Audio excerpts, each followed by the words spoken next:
Hello everyone, स्वागत है आपका एक बार फिर से आपके अपने प्यारे से यूट्यूब चैनल लर्न विद ओजस्वी अकेडमी पर।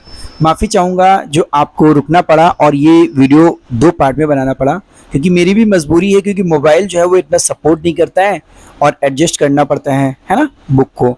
क्योंकि जो आपका बोर्ड है उस बोर्ड पे इस वीडियो को बनाना पॉसिबल नहीं था, क्योंकि टेक्स्ट भी कवर करना था, तो इसलिए मैंने सोचा इसको वॉइस के साथ में वीडियो को कवर कर लेते हैं, है ना।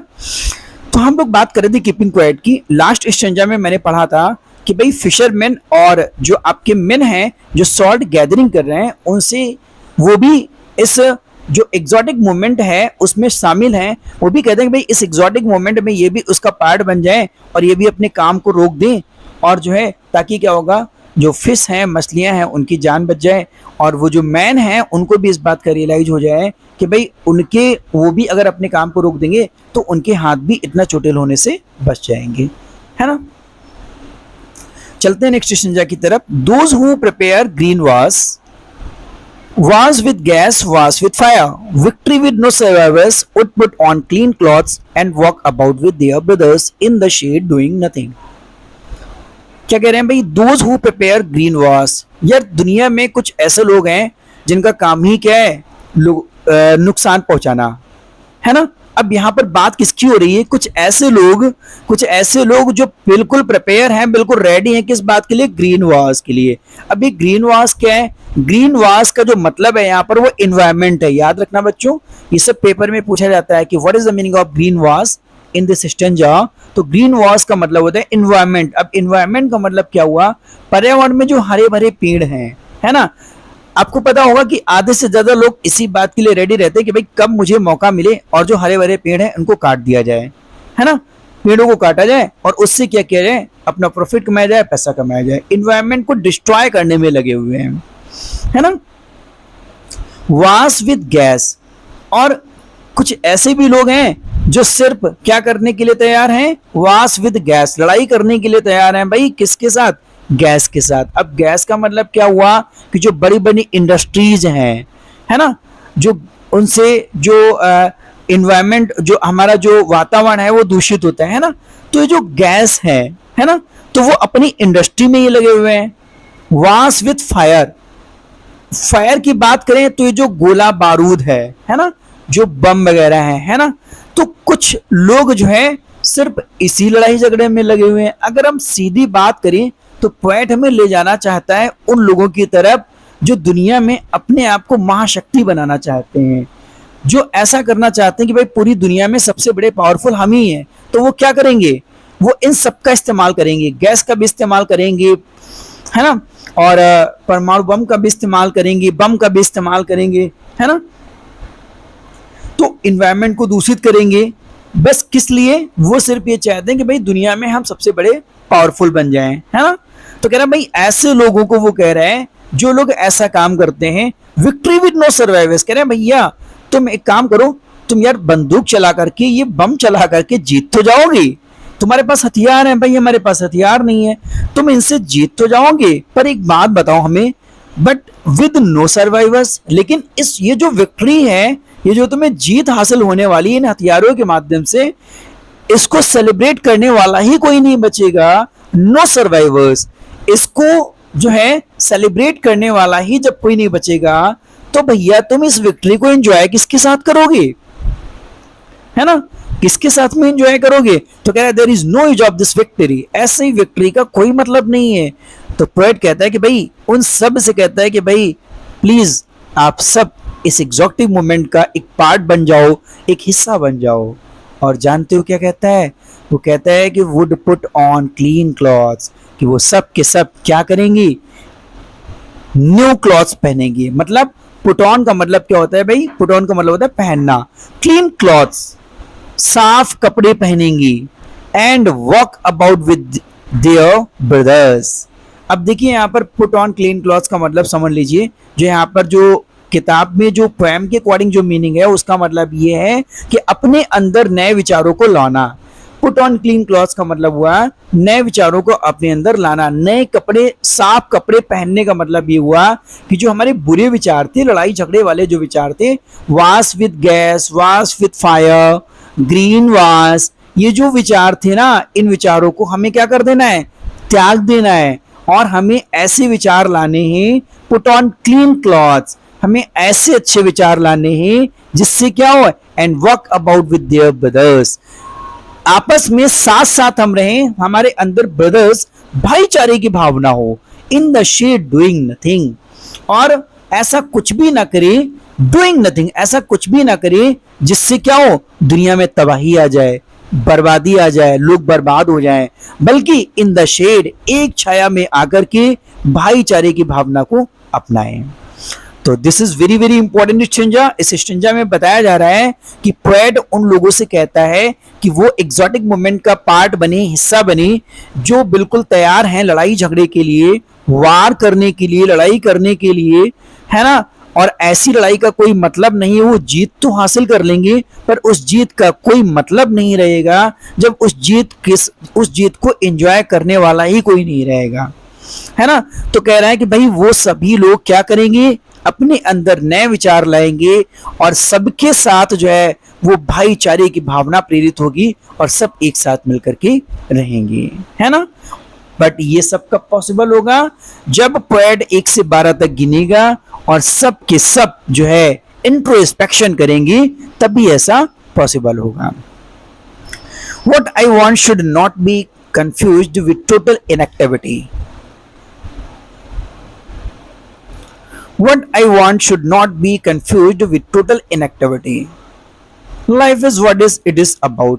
अब जाहिर सी बात है कि अगर हम आपसे कहें कि भाई सारी दुनिया जो है वो कुछ देर के लिए रुक जाए, तो क्या कोई रुकेगा? नहीं, बहुत मुश्किल है। बट पोएट ऐसा चाहते, ये कवि की ऐसी मंशा है कि भाई ऐसा हो जाए। तो पोएट कह रहे हैं कि what I want should not be confused, कि मैं तुम सभी को कंफ्यूज करना नहीं चाहता हूं, मतलब कि तुम सब इस बारे में कंफ्यूज मत हो कि भाई मैंने तुम सबको रोक दिया है, टोटल इनएक्टिविटी में आ जाओगे, अब सब कुछ रुक ही जाएगा।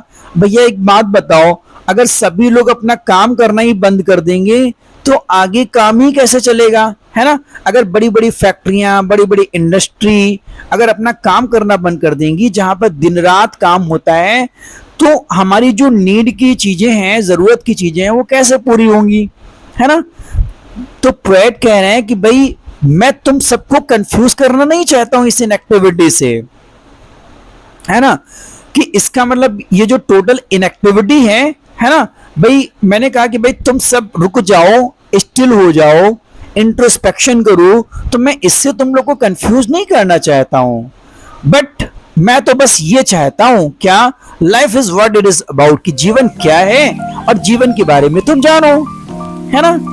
You know very well that, कि आपको पता होगा कि जीवन जो है वो क्या है, एक भ्रमजाल है। इंसान जो है वो खाने कमाने में ही पड़ा रहता है, रोटी कपड़ा मकान 3 चीजों में पड़ा रहता है और इसी में उसकी सारी जिंदगी बीत जाती है। उसके बाद बाय बाय टाटा हो जाता है, जिंदगी को एंजॉय भी नहीं कर पाता है। तो भैया इसके साथ साथ थोड़ा एक और चीज अपनाओ, क्या, ईट ड्रिंक भी मेरी, खाओ पियो और मस्त रहो, और साथ में थोड़ा इंट्रोस्पेक्शन भी करो।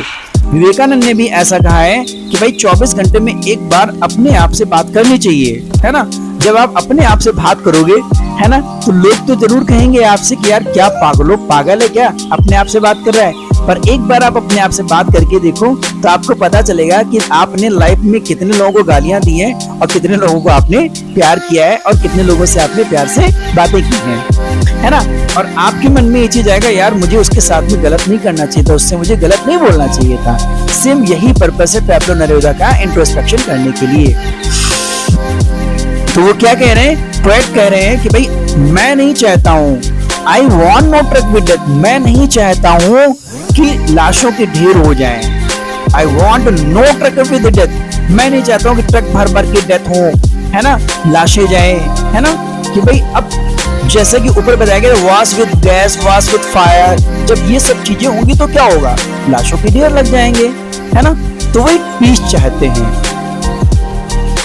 If we were not so single-minded about keeping our lives moving, and for once could do nothing, perhaps a huge silence might interrupt this sadness of never understanding ourselves and of threatening ourselves with death.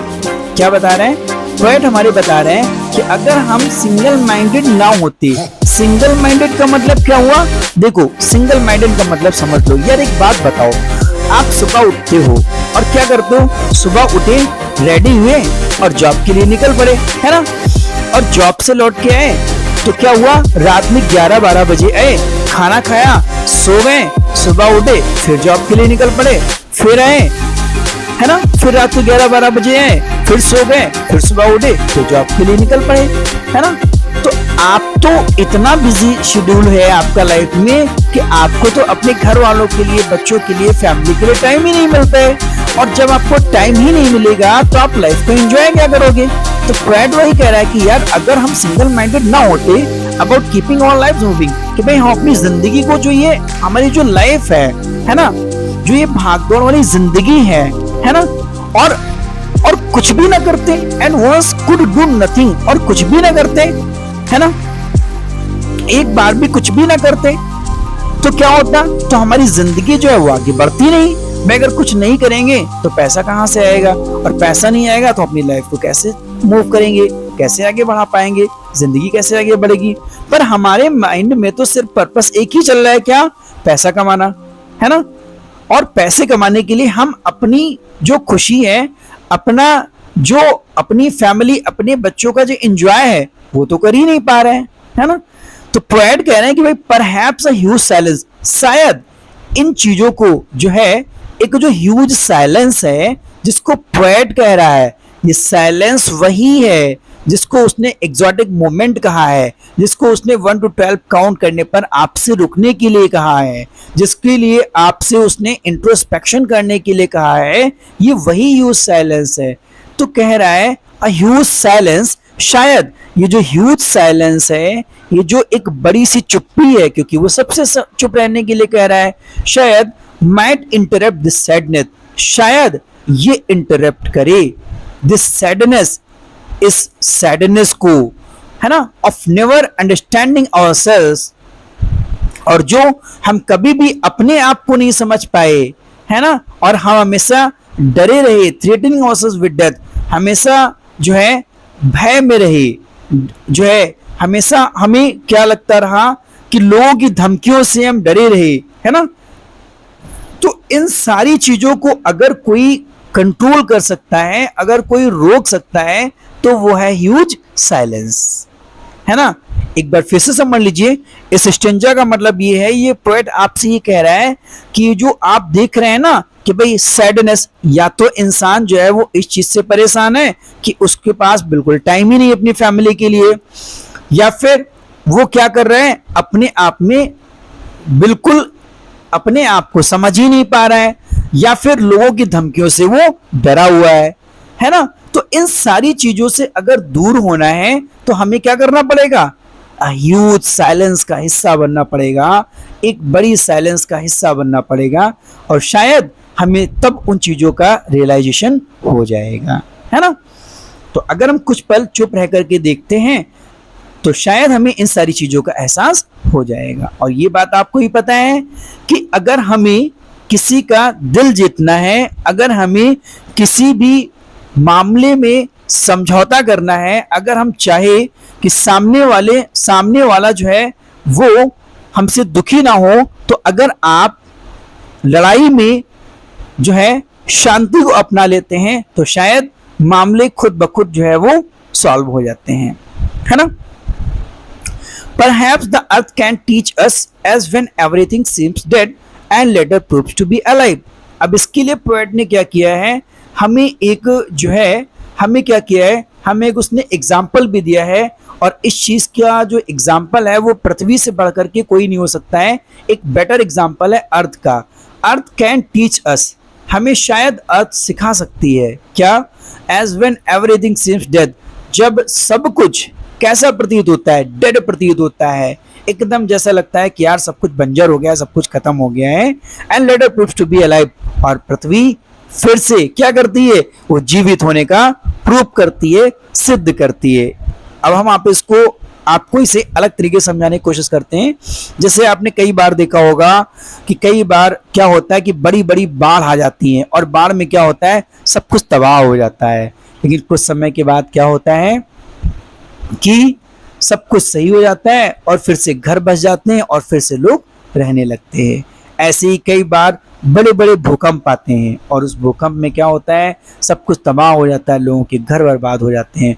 और वही अर्थ, वही पृथ्वी फिर से prove करती है, क्या life prove करती है, जो है जीवन जो है वो प्रूव करती है। और एक और एग्जांपल आपको देना चाहेंगे, जैसे आप क्या देखते हैं, जब जो है ऑटम सीजन आता है तो क्या होता है, पतझड़ होता है। और पतझड़ होने के बाद में क्या होता है, पेड़ों से सारे पत्ते गिर जाते हैं, सब कुछ एकदम नीरस सा लगता है ना, बिल्कुल पेड़ सूखे सूखे लगते हैं। और जब स्प्रिंग सीजन आता है तो क्या होता है, उन्हीं पेड़ों में नए नए पत्ते आ जाते हैं, हरियाली छा जाती है, सुंदर सा वातावरण देखने में लगने लगता है। तो वो क्या प्रूव करती है, वो लाइफ प्रूव करती है कि भाई अभी भी जीवन है। अर्थ जो है वो उस चीज को प्रूव करती है। पृथ्वी हमें सिखा सकती है, ये अर्थ हमें सिखा सकती है कि ऐसा रुकने पर, यानी कि कुछ समय के लिए क्या हुआ कि नेचर जो है वो स्टॉप हुआ, जब पतझड़ हो गया तो कुछ समय के लिए क्या हुआ, साइलेंस हुआ। और साइलेंस के बाद क्या हुआ, फिर से उस पेड़ में हरे पत्ते आ गए। तो इसका मतलब पोएट आपको सीधा सा मैसेज देना चाहता है कि भाई कुछ देर के लिए रुक जाओ और इंट्रोस्पेक्शन करो, और उसके बाद आप क्या पाओगे, आपके अंदर एक और जबरदस्त एनर्जी आएगी, है ना, आप अपने आप को ऊर्जा से भरा हुआ पाओगे। और लास्टली पोएट फिर कहता है, now I will count up to 12 and you keep quiet and I will go. और पोएट कह रहा है कि अब मैं 12 तक गिनूंगा और तुम सब, यानी कि रीडर सभी लोग, यू कीप क्वाइट, तुम चुप रहोगे, है ना, तुम शांत हो जाओगे, एंड आई विल गो, और मैं चला जाऊंगा। इट मीन्स पोएट कहता है, पोएट कहना चाहता है कि अब मैं चला जाऊंगा और मैं 12 तक काउंट करके चला जाऊंगा, और आप सभी क्या करोगे, इंट्रोस्पेक्शन करोगे, आत्मनिरीक्षण करोगे, है ना। तो I hope this is clear to all of you. उम्मीद करते हैं आपको ये पोएम पूरी तरीके से समझ में आ गई होगी, है ना। वैसे तो हो सकता है बहुत से लोग इस पोएम से जो है एग्री ना हो, बट फिर भी मैं ये कहना चाहूंगा कि पैब्लो नेरूदा की ये जबरदस्त बात है कि हमें इंट्रोस्पेक्शन तो करना चाहिए, आत्मनिरीक्षण तो करना चाहिए, क्योंकि इंट्रोस्पेक्शन करने से क्या होता है, आत्मनिरीक्षण करने से क्या होता है, क्या सही है क्या गलत है, हमें इस बात का अंदाजा अपने आप में लग जाता है ना। तो आई होप बच्चों आपको पोएम समझ में आ गई होगी, और नेक्स्ट वीडियो में हम इसकी जो भी लिटरेरी डिवाइसेस है उसको डिस्कस करेंगे, क्योंकि वीडियो जो है वो बड़ा हो रहा है, तो इसलिए अब इस वीडियो में तो नहीं डिस्कस करेंगे, नेक्स्ट वीडियो में हम लिटरेरी डिवाइसेस को डिस्कस करेंगे। अगर आपको कहीं पे भी कोई कंफ्यूजन हो तो मुझे आप जो है कमेंट सेक्शन में लाइन शो कर सकते हैं, है ना। और जो है बाकी आपका जो ग्रामर का जो टॉपिक है वो कुछ समय में आपका कंटिन्यू होने वाला है, तब तक के लिए आप थोड़ा सा वेट कीजिए और पोएम को एंजॉय कीजिए। मिलते हैं नेक्स्ट वीडियो में, तब तक के लिए थैंक यू सो मच।